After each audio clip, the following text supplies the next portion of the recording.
Se tient du 16 au 18 août 2016 à Ouagadougou le colloque international sur la prévention de l'extrémisme violent. Ces 3 jours de réflexion permettront de dégager des stratégies pour lever l'amalgame entre terrorisme et islam et trouver les moyens de faire face à la violence. Je reçois pour en parler sur ce plateau notre éditorialiste maison, M. Ismaël Ouedraogo. Bien bonjour. Bonjour Roland, mesdames et messieurs, bonjour à tous et à toutes et bienvenue, on dira ainsi excellente journée à tous. Quelle appréciation faites-vous de l'organisation d'un tel colloque sur la prévention de l'extrémisme violent au Burkina Faso ?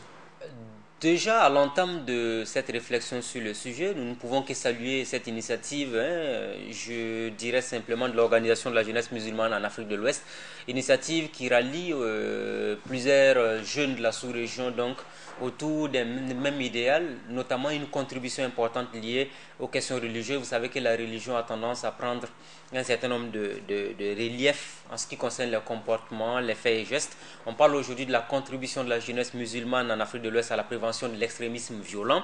Des jeunes venus de plusieurs pays limitrophes de Burkina, élargis à la Guinée-Conakry, 150 participants Mali, Côte d'Ivoire, Niger, Togo, Bénin, Burkina. En fait, généralement, quand on parle d'initiative régionale, vous allez toujours entendre citer les mêmes pays, excepté naturellement le Sénégal qui n'est pas de la partie cette fois-ci. Mais donc, disons que de façon globale, on salue la tenue de cette rencontre qui sera sans doute une tribune importante pour faire la part des choses entre islamisme et violence, parce que vous savez que beaucoup ont à tort, oui bien sûr à tort, beaucoup ont de façon, je dirais, démesuré, eu à faire des rapprochements très inutiles, on le dirait ainsi, donc entre la religion et la violence. Aucune religion dans ce monde, à ce que nous sachions, donc ne prône la violence. Toutes les religions ont toujours prôné la paix, la réconciliation, le partage, l'entraide, bref, tout ce qui est fait sociaux qui puisse contribuer à l'ancrage d'une certaine cohésion sociale. Les religions ont toujours été les remparts dans ce cadre-là.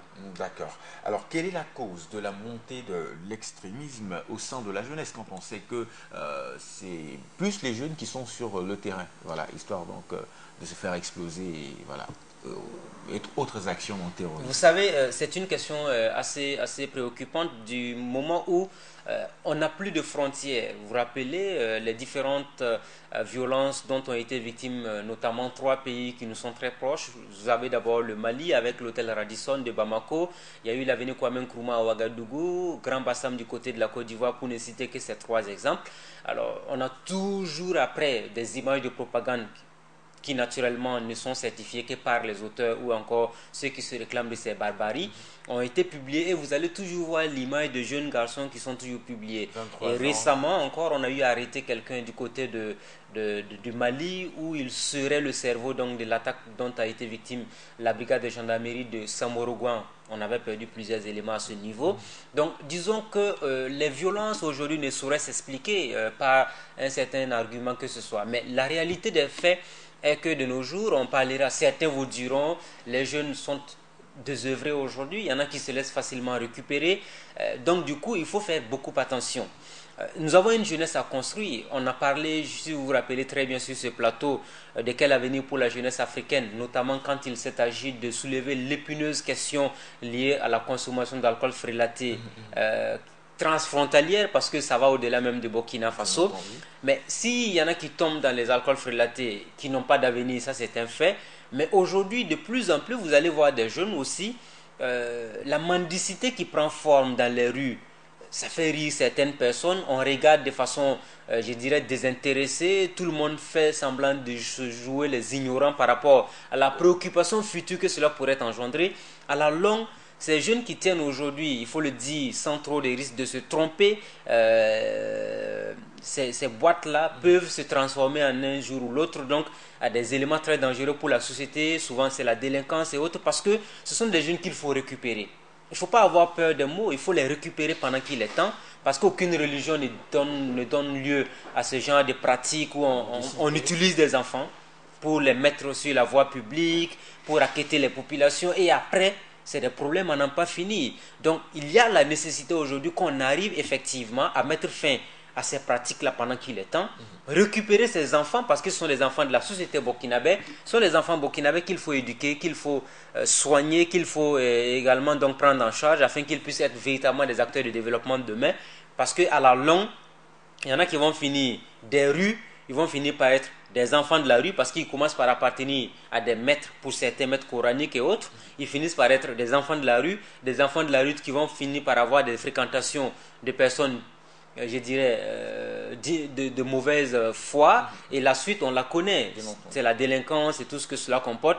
Et aujourd'hui, le terrorisme profite naturellement de cette situation où on a des jeunes qui sont véritablement dans le besoin. On arrive à mettre en avant beaucoup d'argent et la suite on la connaît. Regardez un peu, même au-delà des pays comme le Burkina Faso, les pays qui sont cités, mais regardez un peu plus loin. Vous allez même dans les pays développés, notamment la France, la Grande-Bretagne ou encore les États-Unis, vous allez voir beaucoup de jeunes qui vont à l'aventure, qui vont avancer des arguments qui n'existent pas, mais dans le fond, si vous remarquez toujours, l'argument majeur qui est avancé pour enrôler ces jeunes-là, c'est l'aspect financier toujours. D'accord. Alors, faut-il également s'inquiéter de certaines pratiques religieuses dans notre pays? Alors aujourd'hui, on parle d'un colloque qui parle de la contribution de la jeunesse musulmane en Afrique de l'Ouest à la prévention de l'extrémisme violent. Au Burkina Faso, la religion a toujours été tout de même l'un des éléments clés de la réconciliation entre les populations. Vous allez vous rendre compte qu'un musulman peut se marier à un chrétien qui se marie à un musulman. Donc du coup, ça c'est déjà quelque chose de super bien pour notre société.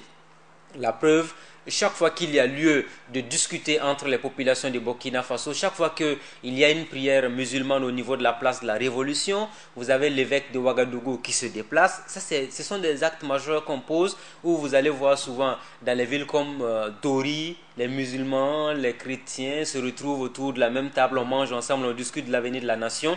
Ça, ce sont des actions concrètes qui sont posées pour matérialiser une fois de plus que la religion est un élément majeur de la réconciliation et de la compréhension mutuelle entre les populations du Burkina Faso. Maintenant, ça c'est le côté jardin de la chose, mais il faut savoir aussi que il y a des faits effectivement qui sont quand même appelés à être naturellement proscrits, on peut le dire ainsi, avec le temps au Burkina Faso. Vous prenez toutes les religions. Il y a des faits aujourd'hui quand même qu'il faut condamner, qu'il faut commencer à condamner parce que chaque fois que vous parlez des religions, on vous dira c'est tabou, il faut faire attention, c'est sensible, mais il faut dire la vérité pendant qu'il est temps. Quand on s'écoute, on se parle. Mais il ne faut pas qu'on arrive à un moment donné où on a atteint le point de non-retour et après maintenant on se retrouve à pleurnicher pour dire si on avait su. Alors aujourd'hui, quand on parle de faits un peu regrettables, souvent les vendredis, vous allez voir que les voies publiques sont occupées par la prière, même pas les vendredis à certaines heures de la journée. Il y en a qui pensent que c'est un droit légitime de fermer des voies pour prier. Non, il y a des cadres qui sont spécifiquement dédiés aux prières. Vous ne devez pas, dans votre pratique religieuse, je dirais, empiéter sur la vie des autres. Vous ne devez pas être un obstacle. Même votre religion ne vous permet pas aujourd'hui d'avoir ce comportement-là où vous allez mécontenter quelqu'un dans la pratique religieuse que vous êtes en train de faire. Ça, c'est par exemple le cas des musulmans. Vous avez aujourd'hui des petites églises qui se créent dans les quartiers. Du jour au lendemain, votre voisin amène 2, 3, 4 de ses amis. Ils amènent des tam-tams. On commence à crier au quotidien. Ça dérange, ça crée des nuisances sonores et les gens en parlent. Ce n'est pas normal. Parce que, à la longue, ce sont des choses qui peuvent créer des problèmes entre même les populations locales parce que la cohabitation peut devenir difficile. C'est la même chose aujourd'hui que vous allez voir des gens, voilà, ils viennent, ils occupent un espace vide, ils mettent peut-être 2 ou 3 piquets, après on commence à prier, ça devient un lieu de culte et après c'est des problèmes à n'en pas finir et ils n'ont aucune autorisation et tout ça, ce n'est pas bien. Donc toutes les religions doivent se discipliner parce que se discipliner, on a des cadres, vous savez que ce qui est assez intéressant dans l'urbanisation des grandes villes, on a des cadres, dans chaque lotissement, on a déterminé des cadres qui servent pour les religieux. Ça veut dire que vous avez dans chaque quartier un lieu pour les musulmans, les catholiques, les protestants, bref, toutes les religions ont au moins un endroit où elles peuvent ériger donc des lieux de culte, des lieux de prière. Mais on laisse désormais ces lieux de prière et on s'enfonce dans les quartiers. Ça crée des frustrations. Souvent, même si vous écoutez certaines émissions radio, il y a des gens qui appellent pour dire on n'arrive pas à dormir, on nous dérange, on nous fatigue. Mais pour le moment, on s'entend, on se parle. On souhaite qu'on en reste là pour le moment. Mais si on va au-delà de ces récriminations qui se disent de façon verbale et qu'on en arrive à des violences, ce n'est pas bien. Donc, c'est mieux que les religions se disciplinent, que les responsables religieux prennent leurs responsabilités à ce niveau-là, parce qu'il y va de la cohésion sociale, il y va de la stabilité du pays. D'accord, parlons de stabilité. La contribution, donc, je dirais, quelle est la contribution des religions à la recherche de la paix? Alors, disons tout d'abord que les religions ont toujours été des éléments majeurs de la réconciliation.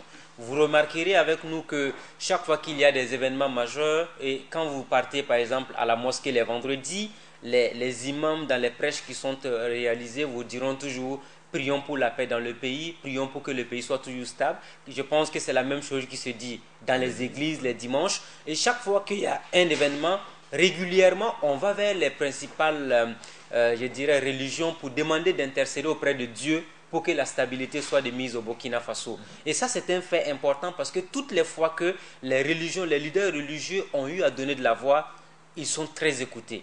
Au Burkina Faso, au niveau de la religion musulmane comme des autres religions, catholiques, protestantes et autres, toutes les fois que les responsables donnent de la voix, ils sont écoutés. Ça veut dire que ce sont des responsables qui sont aujourd'hui à la limite des leaders d'opinion très importants qu'il faut préserver. Et je pense que déjà ils ont fait assez pour la paix et ils continueront sans doute à le faire, pourvu que les uns et les autres les suivent et que cela se fasse dans la compréhension mutuelle. Merci à vous, M. Ouedraogo, d'être passé sur ce plateau. Notre éditorialiste portait son analyse sur le colloque international sur la prévention de l'extrémisme violent. Édito que vous pourrez retrouver, chers téléspectateurs, sur notre page Facebook Burkina Info TV.